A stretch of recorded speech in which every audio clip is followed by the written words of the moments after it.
मैं वेद हूँ। इस उभरते बड़े होते शहर में जहाँ जीवन में कड़वाहट बढ़ती जा रही है। मेरी इस शहर में छोटी सी मिठाई की दुकान है, साथ ही शादी विवाह में कैटरिंग का काम कर लेता हूँ। मैंने कितने शादी के लड्डू बनाए हैं, कितनी शादियों में नाचा याद नहीं। पर इन सब की तरह मैं अविवाहित कामकाजी पुरुष हूँ। घर में माता पिता और एक भाई है जो कक्षा 11वीं में है।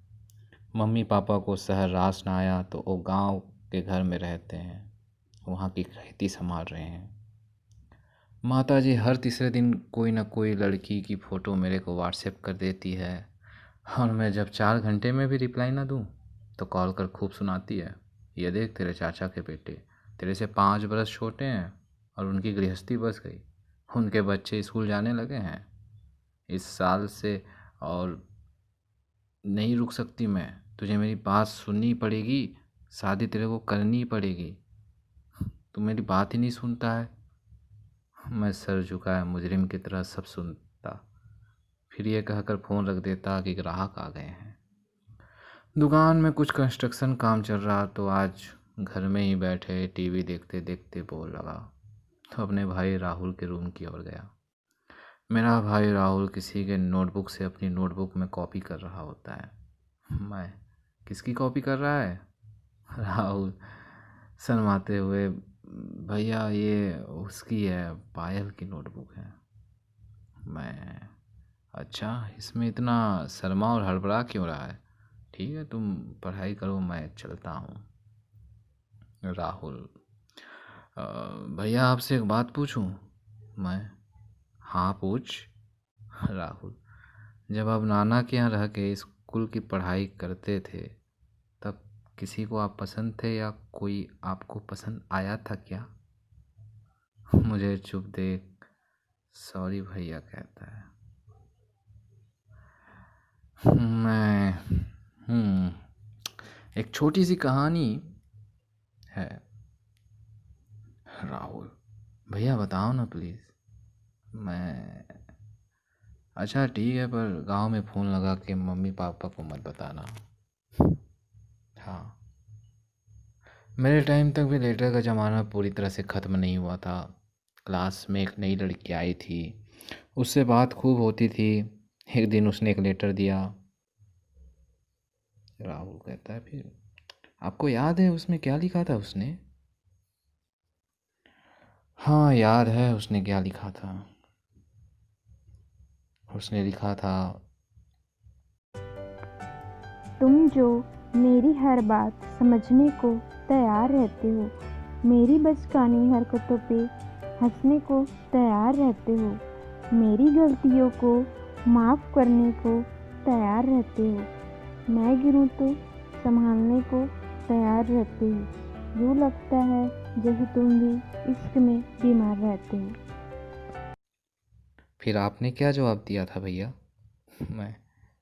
मैंने उसे ये जवाब भेजा था, लगता है फिर मुझे प्यार हो रहा है, फिर से दिल जोर से धड़कने को तैयार हो रहा है। अब मैं तन्हाई में बेवजह मुस्कुराने लगा हूँ, रात को नींद कम, ख्वाब ज़्यादा देखने लगा हूँ। पहले भी हर रोज़ सुबह होती थी, अब सुबह का इंतज़ार करने लगा हूँ। शायद मैं भी इश्क में बीमार होने लगा हूँ। राहुल, वाह भैया आप इतने रोमांटिक थे, पता नहीं चलता। इतने में डोरबेल बजा। राहुल खोलने गया। एक प्यारी मासूम सी लड़की थी और उसके हाथ में कोई किताब थी। राहुल उसे अंदर लाता है और मेरा उससे परिचय कराता है। भैया ये पायल है। पायल, हाय भैया।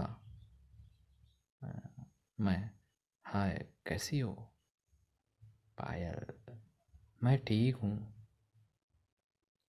ठीक है तुम बैठो, मैं चाय लेके आता हूँ।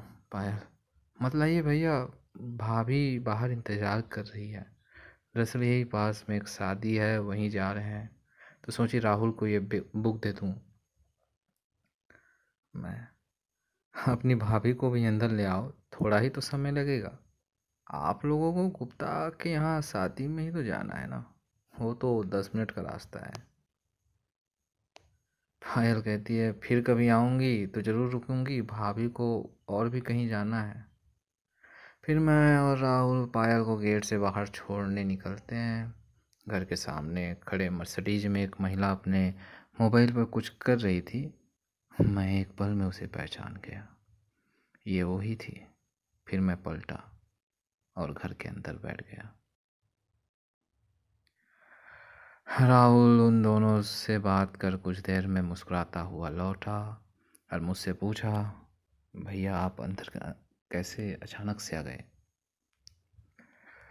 मैं कहता हूँ मुझे चक्कर आ गया था। राहुल, ओह कैसा लग रहा है, डॉक्टर के पास चलते हैं? नहीं कुछ नहीं, बस थोड़ा धूप लग गया था, ठीक है। अगर कुछ हो तो बताना भैया। हाँ ठीक। वैसे भैया आपकी प्रेम कहानी को क्या हुआ? वो स्कूल छोड़ने के बाद मिली नहीं। सोचता था आजकल वो कैसी होगी, पर आज लग रहा वो बहुत खुश होगी।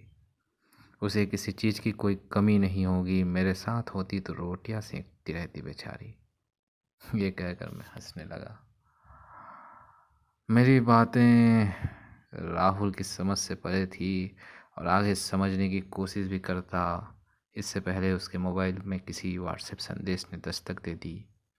मेरी नज़र उसके स्क्रीन तक तो जा नहीं सकती थी, पर भाई के स्माइल को देख मैं समझ गया पायल ने ही मैसेज किया होगा।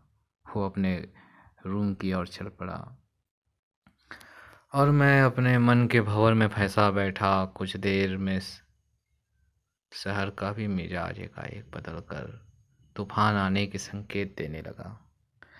एक शर्ट नीचे आ गिरी। ये मेरी फेवरेट शर्ट है। सब कपड़ों पे पिन लगाया था मैंने, पर कई बार चीज़ों को कितना ही बांध लो वो छूट ही जाता है। मैं अपने शर्ट को उठाया और छत की ओर भागा।